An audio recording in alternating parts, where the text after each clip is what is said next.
IT band syndrome is involving the iliotibial band, which is a long strap tendon fibrous-like structure that goes from high up at the top of the hip all the way down to the side of the knee.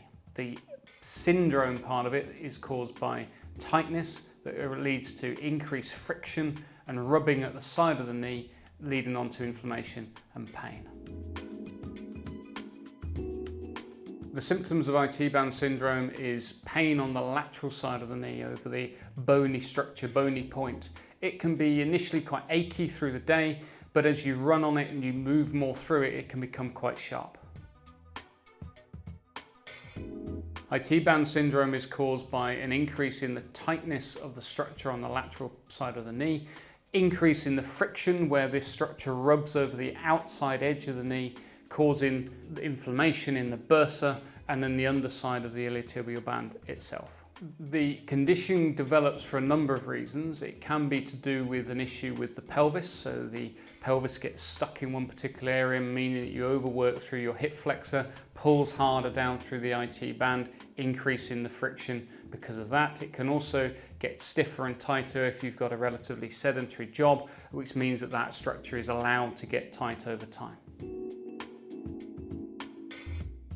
The way to get your pelvis assessed if it's a persistent problem is to go and see a chartered physiotherapist, but it can also be helped by hip flexor stretches and getting things like tennis balls into the glute to release off those tight structures in the back of the hip.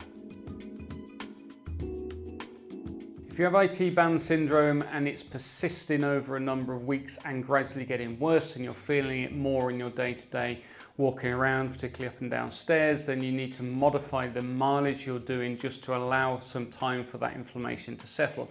If it's more intermittent and it's only really there when you're running and then settles down afterwards, then getting stuck into some of the hip flexor stretching, mobilizing the IT band is usually enough to knock it on the head without you needing to reduce the running load. Best way to treat it is in two sections, looking at the local area where you have the inflammation, potentially some swelling on the outside part of the knee, treating that with ice and maybe some anti-inflammatory, either gel or medication. You then need to look at the causes. The underlying causes of the problem are potentially to do with the pelvis and the low back and issues around there, which you need to get maybe a chartered physiotherapist to look at. But you can treat it yourself with things like hip flexor stretches, ITB rolling, massage, mobilization, things to lengthen the ITB to reduce the friction on the outside of the knee to fix the cause.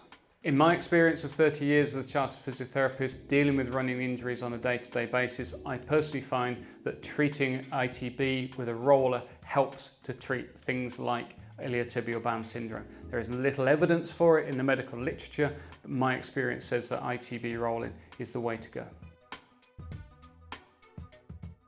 Technique can absolutely cause iliotibial band syndrome. It can cause multiple different syndromes through the leg. Tightness through hip flexors, lack of glute activation, lack of stability around the trunk, poor pronation control, all will lead on to issues such as iliotibial band syndrome. And unless you deal with those, you will not get better. Looking at your running gait is a fundamental part of being a runner, same as it would be if you're a golfer looking at your golf swing. So many injuries are caused, usually we see it all the time, with somebody coming in with a persistent series of problems through the left leg. Iliotibial band syndrome may be just one of those. Unless you deal with those biomechanical issues, you will not get your running gait better and your persistent injury will continue, and you'll also start to lose power and time in your running. The best exercises to do yourself at home can be split into two parts, the mobility and the strength. Mobility involves lengthening through the iliotibial band, things like rolling, lengthening through your hip flexor, whether that's a hip flexor stretch and or a ball release through the TFL, the hip flexor muscles at the front of the hip. Strength-wise, the best exercises are glute activation work with hip thrusters and glute bridges. Once you've got the length in your iliotibial band and hip, and better glute activation, you need to bring that into your running gait. You can start that off with running drills, but then devolve it into your running technique as time moves on.